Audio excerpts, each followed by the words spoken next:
Happy Sunday. Welcome to S&G. We're getting ready to go on a ride. I wanted to put wind deflectors on the bottom of my Batwing fairing. So I started to do a little bit of research, and in 1991 I picked up an Electroglide, a Ultra Classic that came standard with lower wind deflectors for the Batwing. Didn't know any different. Rode it for years and years and years, up until I took what I call Jeff's bike over. We went down south, and I realized that I had a boatload of wind in my face. Also a Batwing bike fairing. So I have all this wind and goatees blowing up in my mouth, and notice, it was just made a nice dust filter because I was picking up a lot of road grime. You typically do anyhow, but I had extra road grime on my face from that ride. So I thought, man, the next long ride I go on, I'm going to put these wind deflectors on. Now, they make them now with louvers so you can, adjust them and get a little bit more air or shut them down. I'm just going to go with solids. So I thought I'd get into Batwing. I think the first available Batwing from Harley as an option was in 1969. And then in 1971, it was standard equipment that came on the dressers and, the FLHs and things like that. They typically did not put Batwing deflectors on the classics, and usually you bumped up to an Ultra Classic, and then they put some extra gingerbread stuff on. So I decided, let me show you what I'm talking about first. So this is the 91 I was talking about. This, of course, as you probably all know, is what they call this. The style of this fairing has been dubbed the name Batwing. These are the Batwing deflectors, and those just come out. You can see about 4 inches, and you can see them on both sides. And it is that came standard on the Ultra Classic. Now, Jeff's bike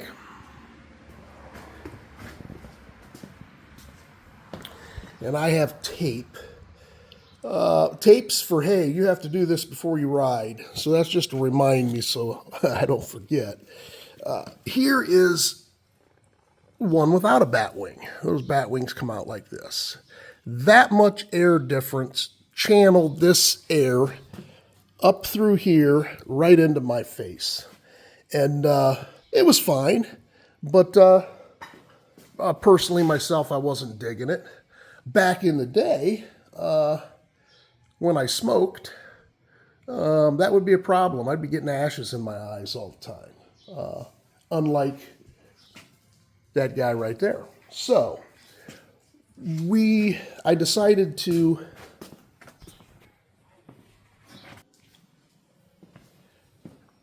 pick up a set of these Batwing deflectors. Actually, it would be like that. But so here's the deal with those. Go to Harley Davidson, look up. They're anywhere from 50 to 60 bucks. Some of them come with hardware, some of them don't. I have been bouncing. I'm typically buying stuff from, JP Cycle, Dennis Kirk. I get most of my V-twin parts through a buddy of mine that has, has a shop here locally. And so I kind of look around. So when I need something quick, I just order it from Amazon. You do have to watch Amazon though. Some of the times, the stuff just depends on what you buy. Do your research. Some of the stuff that's coming out of China and Taiwan and all of these other places, most of it's not engineered great. It's not machined great. You have to drill, sand, etc. You've heard me talk about, you know, putting on non-OEM parts. One thing with Harley Davidson is that they're quality parts. They really are.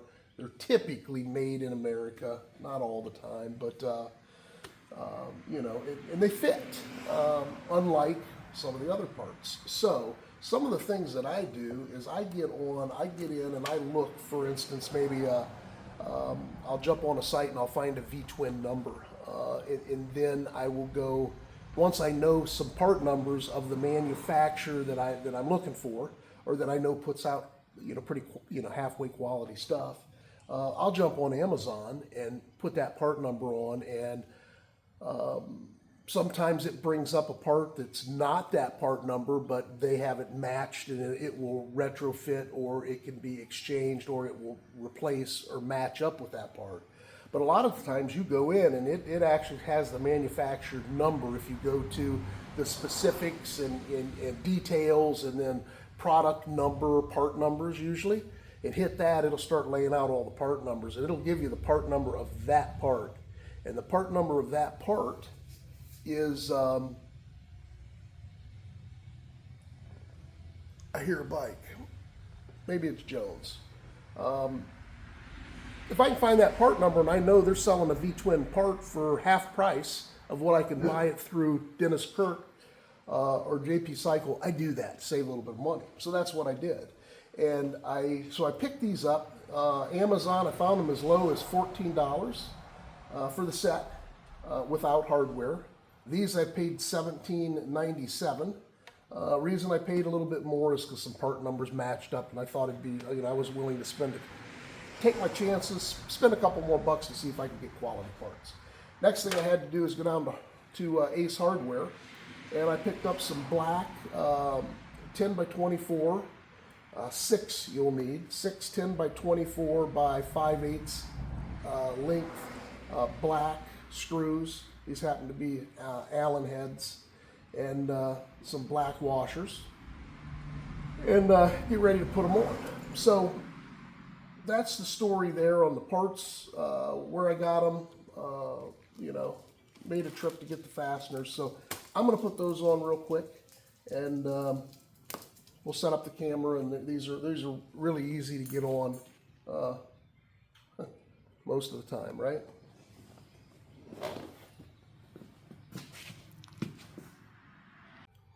All right.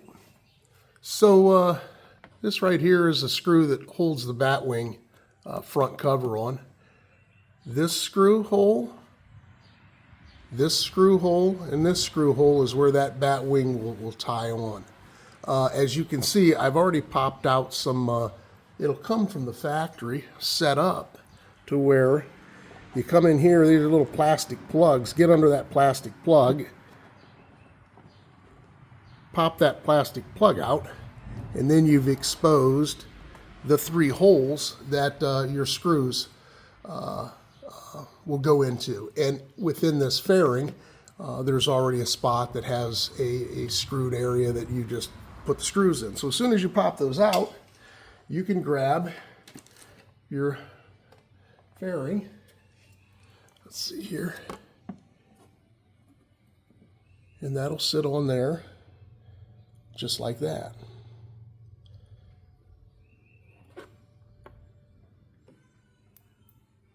So I'll stick one in the middle first.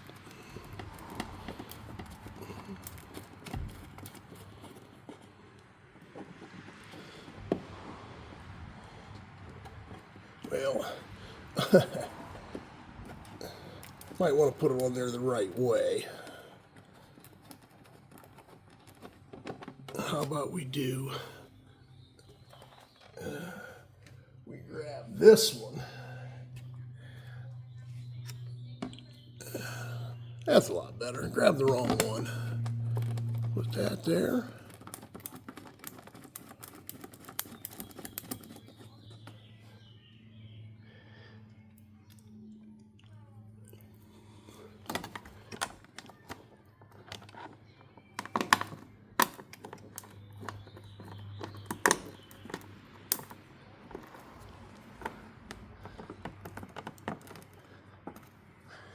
Okay.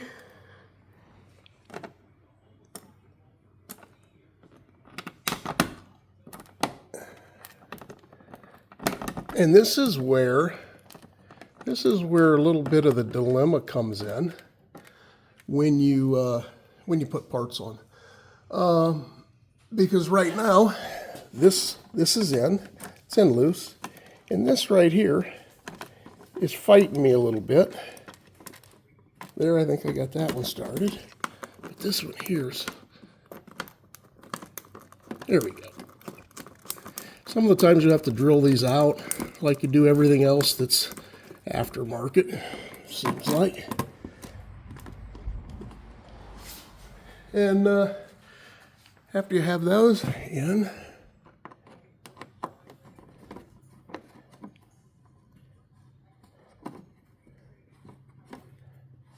and watch that you don't strip these out. Just take your time. Right now, I'm not getting this in there.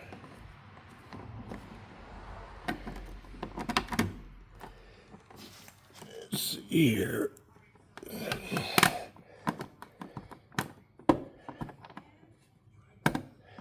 And I don't think I'm going to make you watch me. You know, I thought, well, if we can get them in quick, we'll finish, but... Okay, I'm not going to strip that one. These two are in. I'm going to work on this other one to get it in. And you don't have to jiggle and jaggle, and, you know, I will get it started. And I'll be back. All right, so just to let you know, here's what you run into all the time. If you look at this screw right here, it's going in pretty much at the right angle of this. It's going in how you would think it would lay. This washer would lay flat. Wait a minute here, I'm showing you the wrong one. Right here. This is going in straight to where that washer would lay flat against this. If I go up to the one I was struggling with, and I don't know if you're going to be able to see it or not. Do you see how the angle is not, should be more down like this going in? Do you see how it's at this much of an angle? It's this way more. That's where the thread hole is, and that's because the brass piece that's behind here into the fairing is cocked up a little bit. So when I put this back on, I'll know that I need to take this head toward 12 to angle it this way a little bit more to get it in. So we'll see if that'll work. So we'll take that one out, middle one, spin this around so you can see it. This is the stuff you deal with.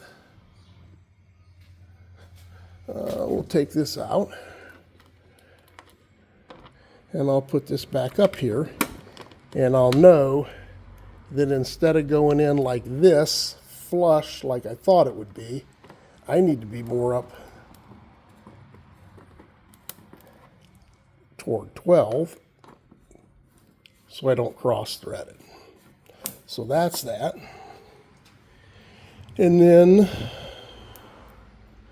so for those of you wrenching on your own things, this is the stuff that you can create yourself another nightmare now you have to take the, you know, if you busted that tab off, you'd have to take the front fairing off. It's not that it can't be fixed, it can be fixed, but it elongates a half an hour job into a half a day job.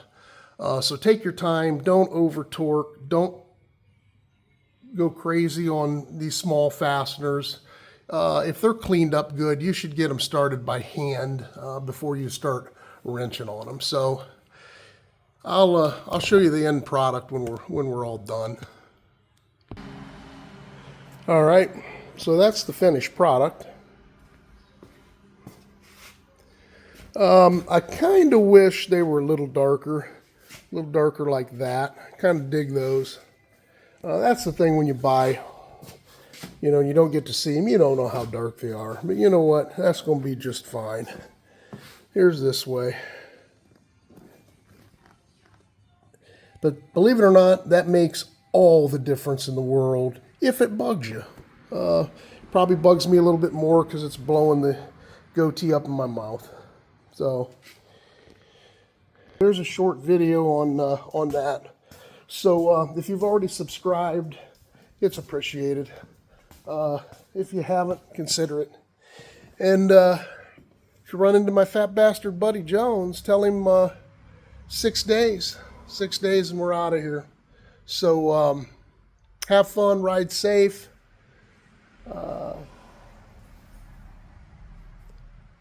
Spank that monkey in the mouth or whatever you're supposed to do if you want to, and enjoy the rest of your weekend. If you ride them, wrench them. You know the rest. Later.